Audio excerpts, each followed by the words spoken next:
టీసీడబ్ల్యూ news కి స్వాగతం. బులెటిన్లో ముందుగా హెడ్లైన్స్.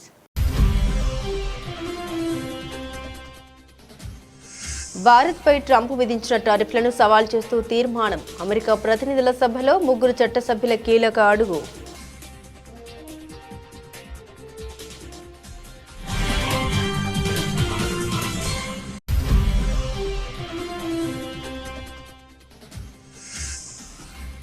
ప్రధాని మోదీ అధ్యక్షతన కేంద్ర కేబినెట్ సమావేశం. జనగణన, జాతీయ గ్రామీణ ఉపాధి హామీ పథకం పేరు మార్పు వంటి పలు కీలక నిర్ణయాలకు ఆమోదం.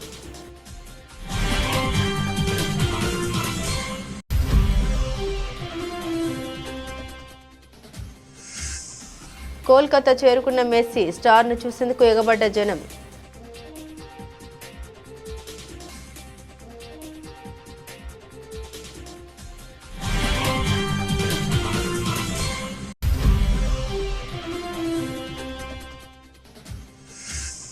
ఫుడ్ పాయిజన్ బారిన పడి చికిత్స పొందుతున్న గురుకుల పాఠశాల విద్యార్థుల్ని పరామర్శించిన మాజీ మంత్రి హరీష్ రావు. రేవంత్ రెడ్డి పిల్లల పాలిట పాయిజన్ 2047గా మారాడని విమర్శలు.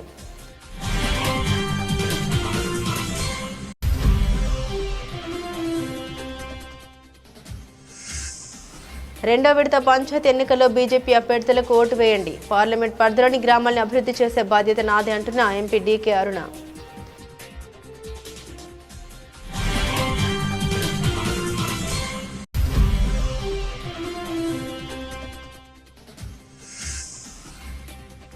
ఉత్తరాంధ్ర ప్రాజెక్టులపై CM Chandrababu aerial survey. Bhogapuram airport, జాతీయ రహదారి పనులపై ఆరా.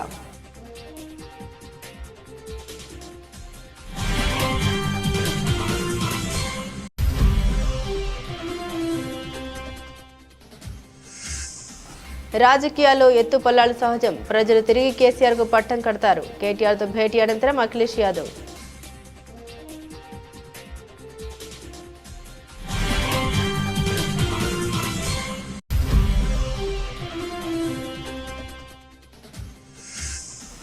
ఎస్టీ కుటుంబాలకు రాజకీయంగా దక్కిన అవకాశాలని కాలరాయొద్దు. కూటమి నాయకులకు హితో పలికిన మాజీ మంత్రి అనిల్ కుమార్ యాదవ్.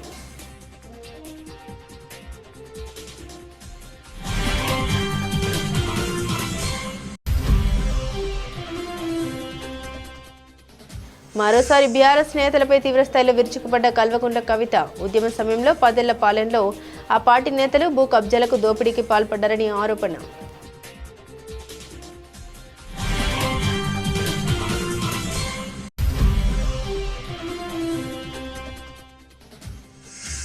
రియల్ ఎస్టేట్ కంపెనీలకు భూములు ఇచ్చి క్యాపిటల్ సబ్సిడీలు ఇస్తే ఉద్యోగాలు అభివృద్ధి జరుగుతుందా? సీఎం చంద్రబాబును ప్రశ్నించిన మాజీ మంత్రి గుడివాడ అమర్నాథ్.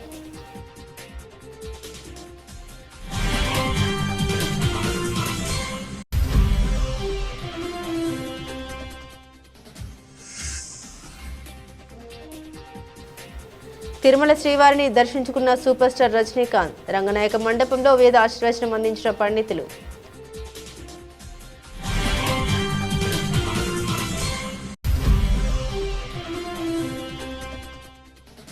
తొంభై బంతుల్లోనే 171 పరుగులు చేసి రికార్డు సృష్టించిన వైభవ్.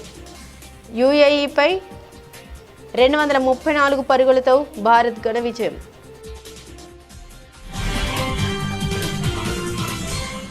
అమెరికా అధ్యక్షుడు డొనాల్డ్ ట్రంప్ భారత్పై విధించిన కఠిన టారిఫ్ల విధానంపై సొంత దేశంలోని వ్యతిరేకత పెరుగుతుంది. ఈ సుంకాలను సవాల్ చేస్తూ 3 ప్రతినిధుల సభ సభ్యులు నిన్న ఓ తీర్మానం ప్రవేశపెట్టారు. జాతీయ అత్యవసర పరిస్థితిని అడ్డం పెట్టుకుని భారత్ నుండి దిగుమతయ్యే వస్తువులపై 50% వరకు సుంకాలు విధించేలా ట్రంప్ తీసుకున్న నిర్ణయాన్ని రద్దు చేయాలని వారు డిమాండ్ చేస్తున్నారు. డెమోక్రటిక్ పార్టీకి చెందిన డెబోరా రాస్, మార్క్ వీసే, భారత సంతతికి చెందిన రాజా కృష్ణమూర్తి తీర్మానం సభ ముందుంచారు. ముఖ్యంగా ఆగస్టు 27, 2025న విధించిన అదనపు 25% సెకండరీ టారిఫ్లను ఇది లక్ష్యంగా చేసుకుంది. ఈ టారిఫ్లు చట్టవిరుద్ధమని, ఇవి అమెరికన్ వినియోగదారుల వ్యాపారాలకే తీవ్ర నష్టం కలిగిస్తున్నాయని వారు తమ తీర్మానంలో పేర్కొన్నారు. ప్రధాని నరేంద్ర మోదీ అధ్యక్షతన జరిగిన కేంద్ర కేబినెట్ సమావేశంలో సంచలన నిర్ణయాలు తీసుకున్నారు. 2027 జనగణన, మహాత్మా గాంధీ జాతీయ గ్రామీణ ఉపాధి హామీ పథకం పేరు మార్పు వంటి పలు కీలక నిర్ణయాలు తీసుకున్నారు. ఈ మేరకు కేంద్ర సమాచార ప్రసార శాఖ మంత్రి అశ్విన్ వైష్ణవ్ మీడియా సమావేశం నిర్వహించారు. మంత్రివర్గంలో తీసుకున్న అంశాలను వివరించారు.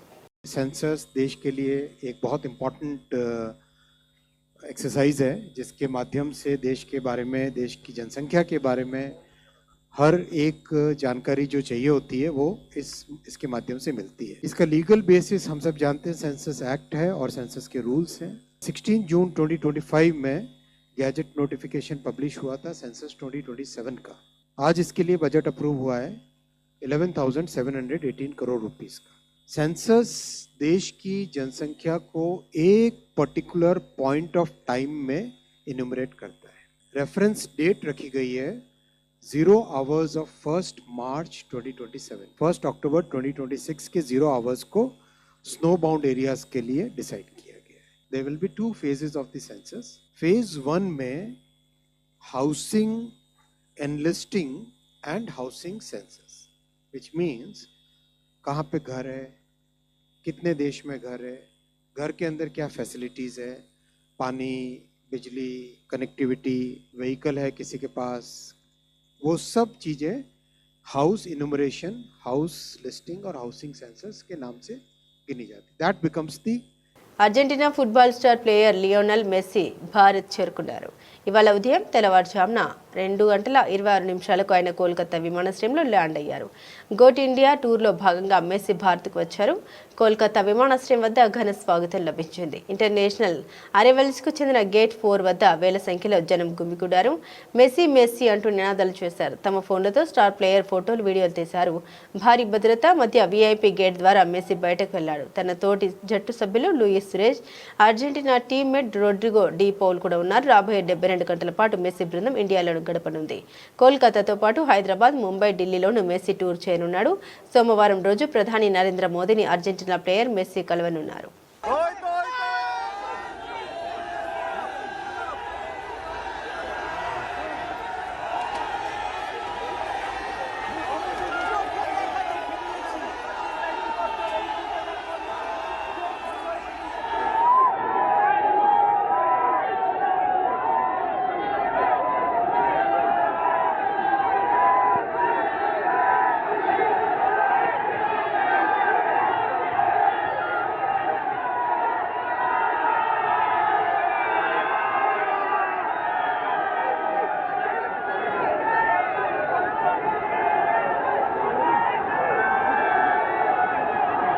రేవంత్ రెడ్డి పిల్లల పాలిట పాయిజన్ 2047గా మారాడని సిద్దిపేట ఎమ్మెల్యే హరీష్ రావు విమర్శించారు. పేద పిల్లల మీద ముఖ్యమంత్రి పగబట్టాడు. 2 ఏళ్లలో 116 మంది పిల్లల్ని పోటున పెట్టుకున్నాడని తెలిపారు. ఇంతమంది విద్యార్థులు చనిపోతున్నా రేవంత్ రెడ్డికి కనీసం చిమ్మ కుట్టినట్లయినా లేదని ఆగ్రహం వ్యక్తం చేశారు. నీ 2 ఏళ్ల పాలనలో స్కూల్ విద్యార్థులకు కనీసం పట్టడన్నం పెట్టలేకపోతున్నామని మండిపడ్డారు. విద్యాశాఖ మంత్రిగా ముఖ్యమంత్రిగా రేవంత్ అట్టర్ ఫ్లాప్ అయ్యాడని దుయ్యబట్టారు. ఫుడ్ పాయిజన్ బారిన పడి హైదరాబాద్ కింగ్ కోటి దవాఖానలో చికిత్స పొందుతున్న భాగ్లింగంపల్లి మైనార్టీ గురుకుల పాఠశాల విద్యార్థుల్ని బీఆర్ఎస్ ఎమ్మెల్యేలు ముఠా గోపాల్, కాలేరు వెంకటేష్ కలిసి హరీష్ రావు పరామర్శించారు. అనంతరం మీడియాతో మాట్లాడారు. మొన్న రాత్రి కలుషిత ఆహారం తిని భాగ్లింగంపల్లి గురుకుల పాఠశాల పిల్లలు 90 మంది ఇలా ఆసుపత్రుల పాలైపోయింది. 90 మంది పిల్లలు ఆసుపత్రుల పాలైతే ఈ రాష్ట్రంలో ఒక్క మంత్రికి కానీ ఈ ముఖ్యమంత్రికి కనీసం చీమ కుట్టినట్లేదు. ఒక్కరు కూడా వచ్చి పరామర్శించింది లేదు ఇప్పటిదాకా. They are busy. ఫుట్బాల్ ఆడడంలో ముఖ్యమంత్రి, మంత్రులు బిజీ ఉన్నారు. పిల్లలు దవాఖానల పాలైతే ఈ గవర్నమెంట్కు చీమ కుట్టినట్లేదు. 5 కోట్లు పెట్టి ఫుట్బాల్ నేర్చుకోవడానికి 5 కోట్ల గవర్నమెంట్ డబ్బులు పెట్టి రేవంత్ రెడ్డి ఫుట్బాల్ స్టేడియం కట్టుకున్నాడు. ఆయన ఎవడో మెస్సీ. ఆ మెస్సీ వస్తాడట. మెస్సీతో ఫుట్బాల్ ఆడడానికి ఈ మేస్త్రి ఫుట్బాల్ ఆడడానికి సింగరేణి పైసలు, బడా బడా కంపెనీల మీద ఒత్తిడి పెట్టి 100 కోట్ల రూపాయలు ఖర్చు పెట్టి ఈయన ఫుట్బాల్ షోకు తీర్చుకుంటుండు. ఆ 100 కోట్లతోని ఓ మంచి హాస్టల్ కట్టు, పిల్లలకు కడుపు నిండా అన్నం పెట్టు, ఓ స్కూల్ కట్టు. నువ్వు సిఎస్ఆర్ డబ్బులతో, సింగరేణి డబ్బులతో, ప్రభుత్వ డబ్బులతో స్టేడియాలు కట్టుకునేంది, ఈ ఫుట్బాల్ షోకులు తీర్చుకోవడం ఏంది? ఇవాళ అక్కడ కొండాపూర్ హాస్పిటల్లో పిల్లలు ఉన్నారు, అదేదో ఒక ప్రైవేట్ ఆసుపత్రుల్లో పిల్లలు ఉన్నారు, నీలోఫర్లో పిల్లలు ఉన్నారు, కోటి ఆసుపత్రిలో మంచాల మీద పిల్లలు ఉన్నారు. ఇలా హైదరాబాద్ నడిబొడ్డున, హైదరాబాద్లోనే ఈ పరిస్థితి ఉంటే ఇక జిల్లాలో ఏం పరిస్థితి ఉంది? ఇలా మంత్రులు, ముఖ్యమంత్రి అందరు హైదరాబాద్లో ఉన్నారు. ఈ పిల్లల్ని వచ్చి చూడడానికి మీకు టైం దొరకలేదా? మీకు ఎంతసేపు ఫుట్బాల్ ఆడడానికి నీ షోకులకే టైం సరిపోతలేదు, నీ కబ్జాలకు, నీ కమిషన్లకే నీకు టైం సరిపోతలేదు. పిల్లల్ని ఆడబట్టించుకుంటున్నావు నువ్వు. డిసెంబర్ 14వ తేదీన జరగబోయే రెండో విడత పంచాయతీ ఎన్నికల్లో బీజేపీ అభ్యర్థులకు ఓటు వేయాలని బీజేపీ ఎంపీ డీకే అరుణ విజ్ఞప్తి చేశారు. గ్రామాల అభివృద్ధికి నిధులు ఇచ్చేది కేంద్ర ప్రభుత్వమేనని స్పష్టం చేశారు. బీజేపీ అభ్యర్థుల్ని గెలిపిస్తే తన పార్లమెంట్ పరిధిలోని ఆయా గ్రామాల్ని అభివృద్ధి చేసే బాధ్యత తనదే అని చెప్పుకొచ్చారు. మేము గెలిస్తే 2 కోట్లు వస్తాయి, ఊరికి 3 కోట్లు వస్తాయని ఏడుకేళ్ళు వస్తావో చెప్పాలండి. ఆ 2 కోట్లు 3 కోట్లు దేనికోసం ఇస్తారు, ఎక్కడి నుంచి వస్తాయో కూడా చెప్పాల్సినటువంటి అవసరం ఉంది. స్పష్టంగా గ్రామ ప్రజల్ని మోసం చేయకండి. ఈరోజు ఇందిరమ్మ ఇండ్లని కడుతున్నారు, గ్రామాలలో ఇందిరమ్మ ఇండ్లని ఆశ చూపిస్తా ఉన్నారు. ఇందిరమ్మ ఇండ్లన్నీ ఇస్తున్నది, ఈరోజు పేరు ఇందిరమ్మ పెట్టుకున్నారు. ప్రధానమంత్రి ఆవాస్ యోజన కింద కేంద్ర ప్రభుత్వం నరేంద్ర మోదీ గారు ప్రభుత్వం ఇస్తున్నటువంటి ఇండ్లే అవన్నీ. ప్రధానమంత్రి ఆవాస్ యోజన అని పెట్టుకున్నారు, మోదీ గారి ఆవాస్ యోజన అని పెట్టుకోలేదని పేరు, మోదీ ఆవాస్ యోజన అని పెట్టలేదని పేరు, ప్రధానమంత్రి ఆవాస్ యోజన అనేటటువంటి పేరు పెట్టినారు దాన్ని. ఇక్కడనేమో ఇందిరమ్మ ఇండ్లని చెప్పి ప్రజల్ని మోసగిస్తా ఉన్నారు. ఇందిరమ్మ ఇండ్ల పేరిట పేదవాళ్ళకి కాకుండా అనేక మంది పేదవాళ్ళకి ఇండ్లు ఇవ్వకుండా ఇందిరమ్మ కమిటీలని ఇగో మాయంబడి ఉంటేనే మేము ఇస్తేనే మీకు ఇండ్లు వస్తామని ఈరోజు ప్రజల్ని మభ్యపెట్టి మాకు ఓటేస్తేనే మీకు ఇండ్లు వస్తాయని ఇది ప్రజల్ని మోసగించడమే. ప్రజలు కూడా మోసపోవద్దని చెప్పి నేను కోరుతా ఉన్నా. ప్రధానమంత్రి ఆవాస్ యోజన కింద నిధులు ఇస్తున్నది ఎవరు, కేంద్రం నుంచి నిధులు ఇస్తున్నది ఎవరు, నరేంద్ర మోదీ గారి ప్రభుత్వం విషయాన్ని ప్రజలు గుర్తుపెట్టుకోవాలని చెప్పి కోరుతా ఉన్నా. ఒక ఊరికి ఒక 100 ఇండ్లు వచ్చినాయి అనుకోండి, ఎలిజిబిలిటీలా 200 మంది దరఖాస్తు పెట్టిండొచ్చు. వీళ్ళు సర్వేలు చేసి ఎలిజిబిలిటీ ఉన్నటువంటి లిస్టు 100 మందితో 150 మంది తయారు చేసి ఆ ఎలిజిబిలిటీ ఉన్న వాళ్ళందరినీ వీళ్ళు ఆన్లైన్ చేయాలి. ఆన్లైన్ చేసిన వాళ్ళకి అందరికి కూడా గవర్నమెంట్ కు నిధులు పడతాయి. ఆ నిధులలో వచ్చిన నిధులనే ఈ ఊరికి 20 ఇండ్లో 25 ఇండ్లో ఇస్తున్నారు.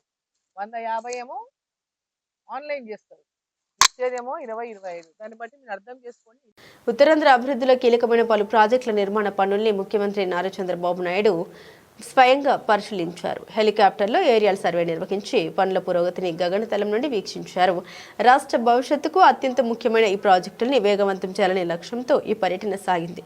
విశాఖ ఎకనామిక్ రీజియన్ పరిధిలో నిర్మితమవుతున్న భోగాపురం అంతర్జాతీయ విమానాశ్రయం, రాయపూర్ విశాఖ జాతీయ రహదారి, తీర ప్రాంత రోడ్లు, పోర్టులు, ఐటీ కంపెనీల నిర్మాణ పనుల్ని ఆయన పరిశీలించారు. ఈ సందర్భంగా హెలికాప్టర్ నుండి ప్రాజెక్టుల పరిస్థితిని అధికారులను అడిగి తెలుసుకున్నారు. ముఖ్యంగా కనెక్టివిటీ ప్రాజెక్టుల పురోగతిపై ఆయన ప్రత్యేకంగా దృష్టి సారించారు. ఈ ప్రాజెక్ట్స్ పూర్తయితే ఉత్తరాంధ్ర స్వరూపమే మారిపోతుందని, అభివృద్ధిలో కొత్త శకం ప్రారంభం అవుతుందని ప్రభుత్వం భావిస్తుంది. పనుల పురోగతిపై అధికారులతో చర్చించి వారికి పలు సూచనలు చేసినట్లు సమాచారం.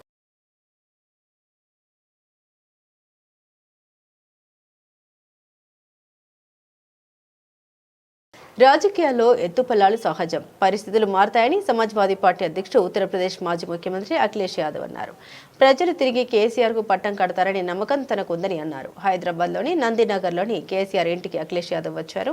కేటీఆర్, హరీష్ రావు ఆయనకు ఘన స్వాగతం పలికారు. ఈ సందర్భంగా వారు పలు అంశాలపై చర్చించారు. అనంతరం అఖిలేష్ యాదవ్ మీడియాతో మాట్లాడారు. కేసీఆర్, కేటీఆర్ ఎప్పటికీ తమకు స్నేహితులేనని, తాము ఎప్పటికీ వారితోనే ఉంటామని అన్నారు. కేటీఆర్ ఎప్పుడు కలిసిన ఆప్యాయంగా మాట్లాడతారని, సొంత మనుషులా అనిపిస్తారని అన్నారు. హైదరాబాద్ ఎప్పుడు వచ్చినా తాను కలుస్తున్నానని తెలిపారు. अपने नौजवान साथी केटीआर जी का, और इनसे मिलकर के अपनापन लगता है। मैं हैदराबाद जब भी आता था मिला मैं, और इनके साथियों ने, पार्टी के लोगों ने हमेशा स्वागत के साथ सम्मान किया। और राजनीति में तो उतार चढ़ाव रहते ही हैं। राजनीति में जनता कभी स्वीकार करती है, कभी जनता हमें मौका देती है कि हम फिर देखें चीज़ों को। मैं जो बातचीत में जो बात हम लोग बात कर रहे थे कि एक समय था कि हम लोग भी बहुत कम सीटें जीते थे, लेकिन जनता के बीच में रहे, उसी जनता ने हमारी मदद। गौरवनीयुलु पेदलु उत्तर प्रदेश మాజీ ముఖ్యమంత్రి, అదేవిధంగా చాలా కాలంగా పెద్దలు కేసీఆర్ గారితో ఆనాడు మనం ప్రభుత్వంలో ఇక్కడ ఉన్నప్పుడు సన్నిహితంగా మెదలడమే కాకుండా ఎన్నో సందర్భాల్లో తన అభిప్రాయాలు పంచుకుని దేశం గురించి కూడా ఏ రకంగా మనం కలిసి ముందుకెళ్ళాలి అని ఎన్నో సందర్భాల్లో సంప్రదించి మాతో కలిసి నడిచిన పెద్దలు శ్రీ అఖిలేష్ యాదవ్ గారు ఈరోజు హైదరాబాద్కు వచ్చారు. వచ్చినప్పుడు వారు పెద్దలు కేసీఆర్ గారిని నేను కలవాలి, తప్పకుండా వారి ఆశీర్వాదం తీసుకోవాలి అని సంప్రదించినప్పుడు కేసీఆర్ గారు తప్పకుండా మళ్ళీ తొందరలో కలుసుకుందాం. మరి ఈసారి మా పార్టీ నాయకులు అందరు కూడా మీకు స్వాగతం చెప్తారు అంటే వారు స్వయంగా నాకు స్వాగతం చెప్పడం కాదు, నేనే వస్తాను మీ దగ్గరికి అని చెప్పి ఇవాళ ఇక్కడ కేసీఆర్ గారి ఇంటికి వచ్చి మా ఆతిథ్యాన్ని స్వీకరించి మరి మాతో ఇక్కడ కొంతకాలం గడిపినందుకు వారికి స్వాగతం తెలుపుతూ ధన్యవాదాలు తెలుపుతూ అఖిలేష్ యాదవ్ గారు ఈరోజు ఏ రకంగానైతే మరి శాసనసభకు జరిగిన ఎన్నికల్లో అధికారం కోల్పోయిన తర్వాత కూడా 37 మంది ఎంపీలను వారు గెలిపించుకొని తిరిగి 3వ అతిపెద్ద పార్టీగా లోక్సభలో ఇవాళ అవతరించారు. అదే స్ఫూర్తితో తప్పకుండా భారత రాష్ట్ర సమితి కూడా భవిష్యత్తులో కొనసాగుతుంది. మే నహీ కహ రహా థా.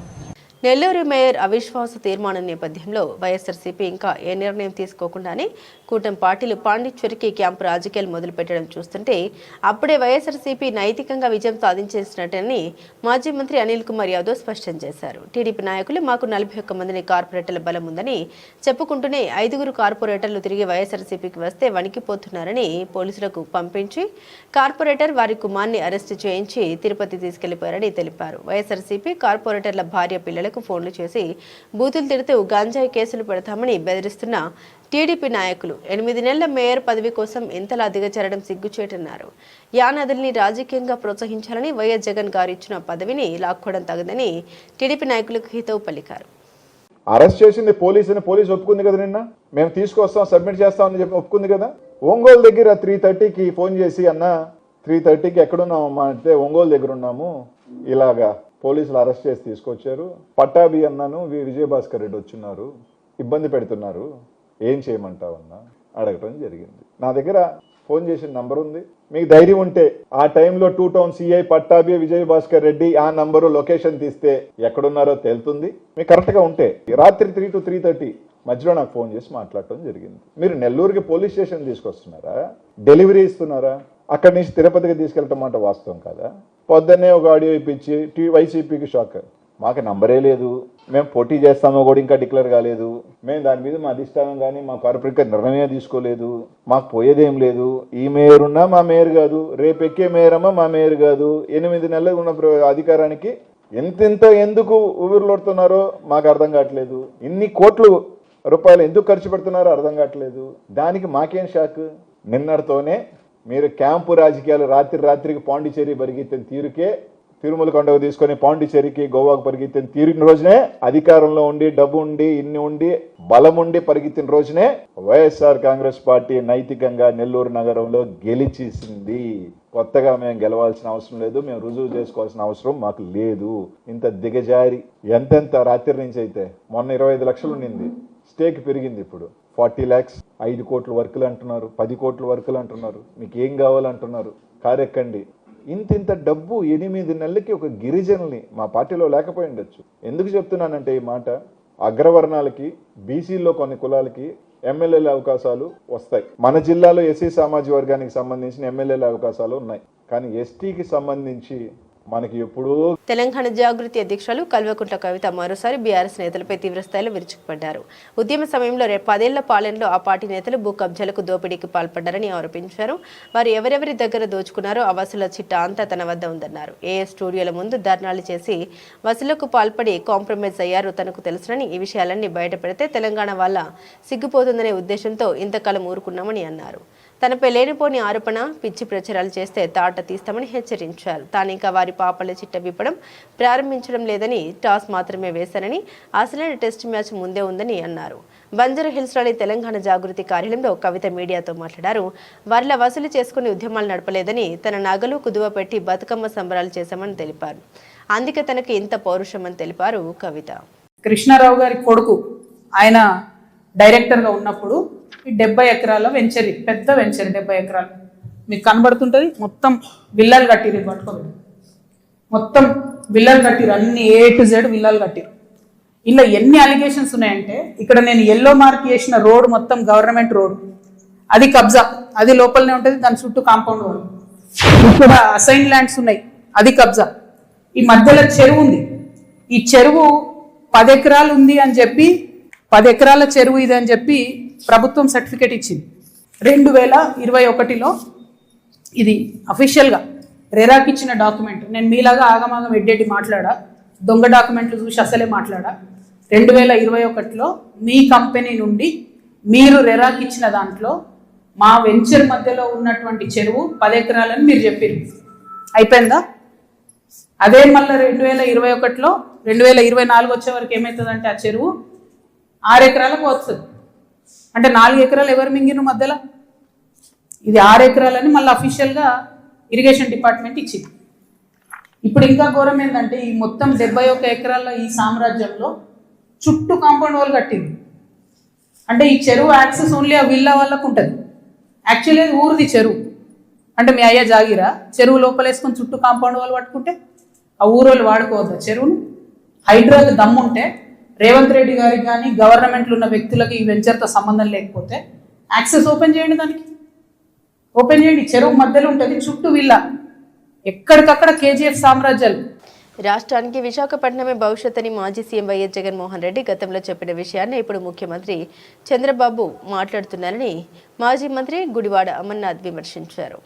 ఇన్ఫోసిస్ లాంటి పెద్ద సంస్థని మేము తీసుకొస్తే రియల్ ఎస్టేట్ కంపెనీలని తెచ్చి రూపాయికి ₹1 భూములు దోచిపెడుతున్నారని సీఎం చంద్రబాబుపై ధ్వజమెత్తారు. రియల్ ఎస్టేట్ కంపెనీలకు భూములు ఇచ్చి క్యాపిటల్ సబ్సిడీలు ఇస్తే ఉద్యోగాల అభివృద్ధి జరుగుతుందా అని అమర్నాథ్ ప్రశ్నించారు.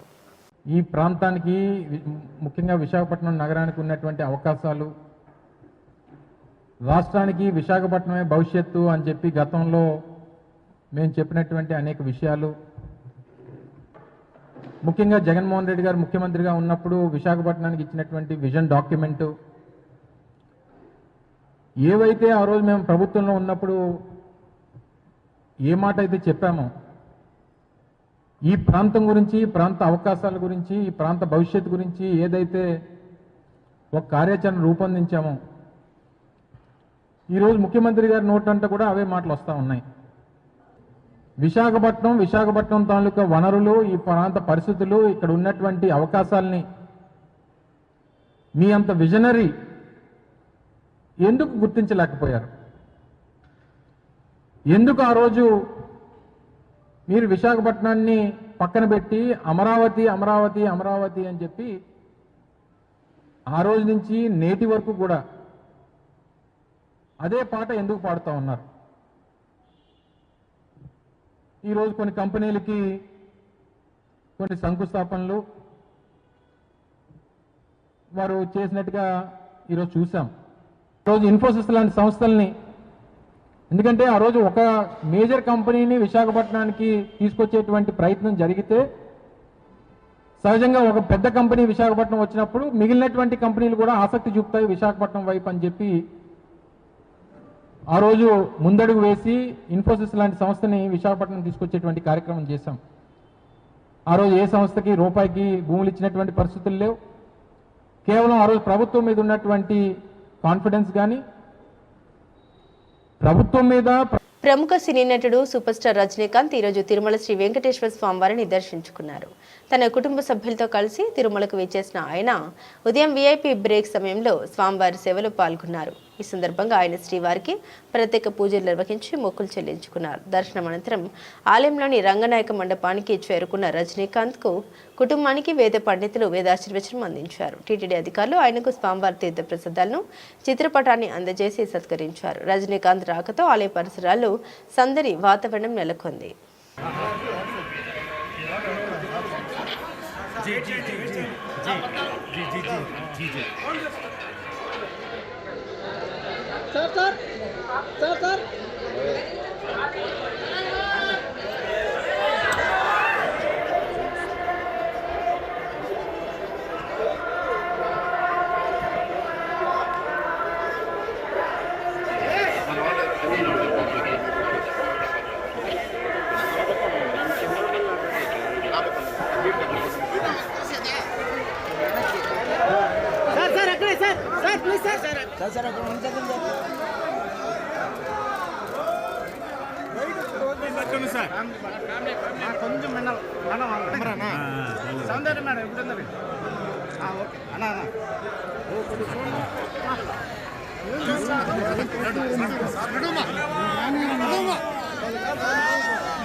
ఏ విభాగం మ్యాచ్ అయినా వేదిక ఎక్కడైనా 14 ఏళ్ల చిచ్చరపిడుగు వైభవ్ సూర్యవంశీ విధ్వంసానికి ఎదురు లేకుండా పోతుంది.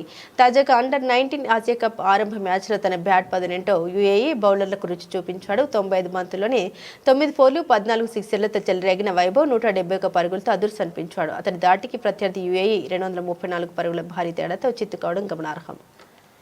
ఈ మ్యాచ్లో ముందుగా బ్యాటింగ్కు దిగిన భారత కుర్రాళ్లు 50 ఓవర్లలో 6 వికెట్లకు 433 పరుగులతో బెంబెలెత్తించారు. అండర్-19 విభాగంలో భారత్కి అత్యధిక స్కోర్. ఈ క్రమంలో 2004లో చేసిన 425 పరుగుల రికార్డు బ్రేక్ అయింది. అరోన్ జార్జి 69, విహాన్ 69 అర్ధ సెంచరీలతో రాణించారు. 55 బంతుల్లోనే శతకం బాదిన వైభవ్ జార్జి మధ్య రెండో వికెట్కు 212 పరుగులు జత చేరాయి.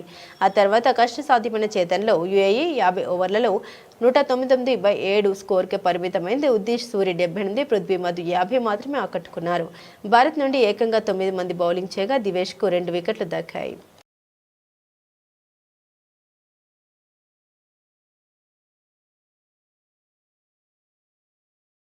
బులెటిన్ ముగించే ముందు హెడ్లైన్స్ మరోసారి. భారత్పై ట్రంప్ విధించిన టారిఫ్లను సవాల్ చేస్తూ తీర్మానం. అమెరికా ప్రతినిధుల సభలో 3 చట్టసభ్యుల కీలక అడుగు.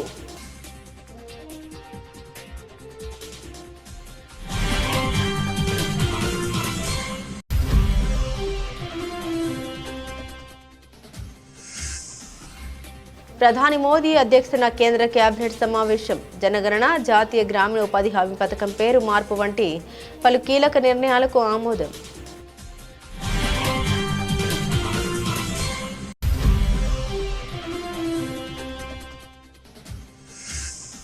కోల్కతా చేరుకున్న మెస్సీ, స్టార్ను చూసేందుకు ఎగబడ్డ జనం.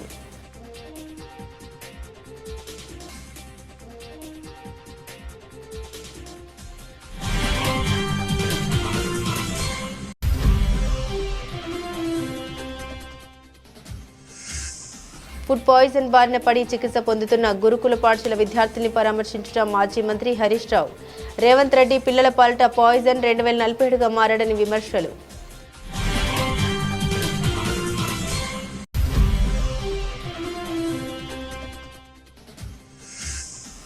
రెండో విడత పంచాయతీ ఎన్నికల్లో బీజేపీ అభ్యర్థులకు ఓటు వేయండి. పార్లమెంట్ పరిధిలోని గ్రామాలను అభివృద్ధి చేసే బాధ్యత నాదే అంటున్న ఎంపీ డీకే అరుణ.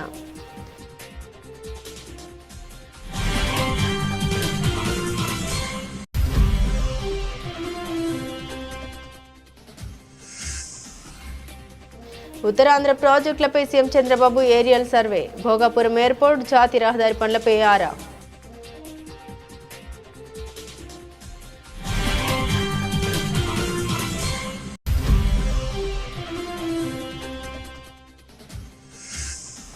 రాజకీయాల్లో ఎత్తుపల్లాలు సహజం. ప్రజలు తిరిగి కేసీఆర్కు పట్టం కడతారు. కేటీఆర్తో భేటీ అనంతరం అఖిలేష్ యాదవ్.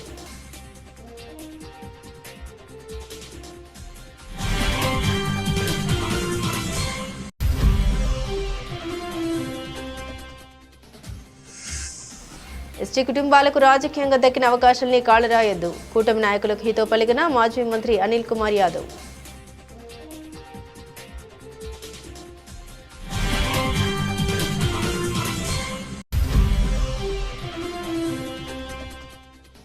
మరోసారి బీఆర్ఎస్ నేతలపై తీవ్రస్థాయిలో విరుచుకుపడ్డ కల్వకుంట్ల కవిత. ఉద్యమ సమయంలో 10 ఏళ్ల పాలనలో ఆ పార్టీ నేతలు భూ కబ్జాలకు, దోపిడీకి పాల్పడ్డారని ఆరోపణ.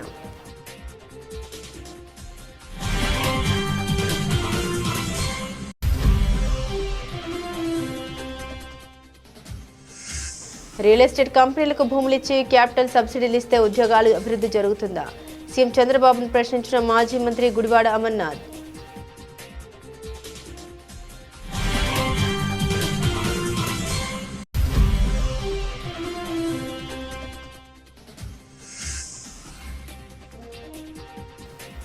తిరుమల శ్రీవారిని దర్శించుకున్న సూపర్ స్టార్ రజనీకాంత్. రంగనాయక మండపంలో వేద ఆశీర్వచనం అందించిన పండితులు.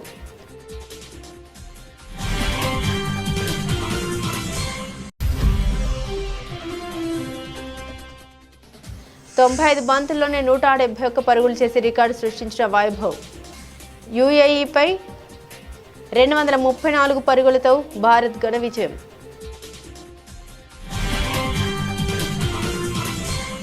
ఇవి బులెటిన్లోని విశేషాలు. తిరిగి మరో బులెటిన్తో మళ్ళీ కలుసుకుందాం. అంతవరకు సెలవు, నమస్కారం.